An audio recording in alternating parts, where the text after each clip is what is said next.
करीब 2 महीने के बाद एक बार फिर आम मुसाफिरों के लिए रेल खिदमत शुरू हो चुकी है। 12 मई से दिल्ली से कुल 15 शहरों के लिए स्पेशल ट्रेन शुरू होने जा चुकी है, जिनके लिए 11 मई की शाम से बुकिंग शुरू हो गई थी।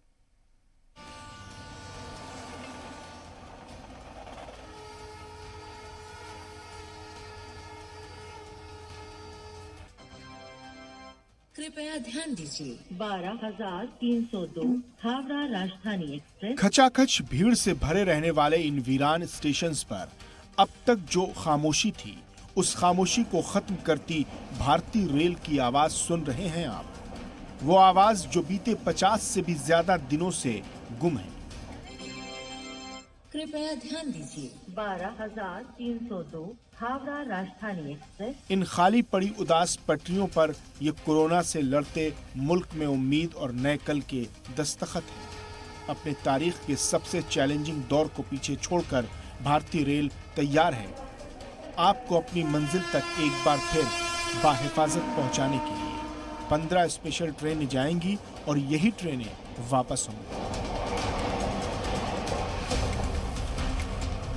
22 मार्च 2020 का जनता कर्फ्यू अभी पूरी तरह खत्म भी नहीं हुआ था कि मरकजी सरकार की तरफ से अहकामात जारी हो गए। 31 मार्च तक मुल्क में सभी तरह की रेल खिदमात मुअत्तल रहेंगी और इसके बाद इस बंद में इजाफा होता चला गया। लेकिन अब पहली बार वजारत रेल ने स्पेशल ट्रेन चलाना शुरू की है। IRCTC ने बीती शाम से स्पेशल ट्रेनों के टिकटों की बुकिंग शुरू कर दी थी।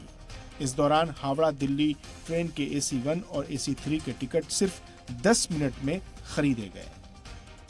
गृह मंत्रालय ने आज आपदा प्रबंधन अधिनियम के अंतर्गत ट्रेन द्वारा लोगों की आवाजाही के संदर्भ में SOP जारी की है, जिसके तहत ट्रेन के शेड्यूल, टिकट्स की बुकिंग एवं लोगों की आवाजाही से संबंधित प्रक्रिया इत्यादि के बारे में रेलवेज व्यापक प्रचार करेगी। अब एक तरफ भारत सरकार के फैसले के बाद 10 मिनट में बुक हुई ट्रेन तो यही बताती है कि PM मोदी ने मुल्क की जरूरत को समझते हुए इस फैसले को हरी झंडी दी होगी। लेकिन वजीर आजम नरेंद्र मोदी के साथ वीडियो कॉन्फ्रेंसिंग में कई रियासतों के वज़राए आला ने स्पेशल ट्रेन चलाने के सरकार के फैसले की मुखालफत की और जराये के मुताबिक तेलंगाना के वजीर आला के चंद्रशेखर राव ने कहा कि 12 मई से चलने वाली स्पेशल ट्रेनों की वजह से वायरस फैलने का खतरा बढ़ेगा। तमिलनाडु के वजीर आला के पलानीसामी ने भी इस महीने के आखिर तक रेगुलर रेल सर्विस और हवाई सर्विस न शुरू करने की अपील की है। पलानीसामी ने कहा कि चेन्नई में कोरोना का इन्फेक्शन बढ़ रहा है, इसलिए उनकी रियासत में रेल सर्विस 31 मई तक शुरू न की जाए।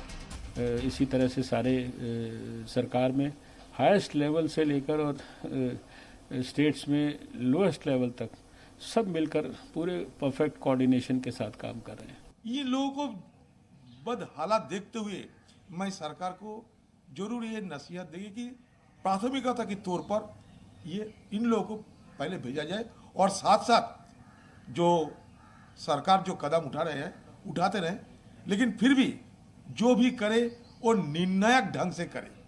आधे अधूरे ढंग से कोई काम ना हो तो बेहतर होगा। भारतीय रेल तो अपने साथ सफर करने वाले हर मुसाफिर की जांच करेगा ही और फिर रेल से सफर करने वालों को क्वारंटीन रखने का फैसला रियासती सरकारें ही लेंगी। ब्यूरो रिपोर्ट, जी मीडिया।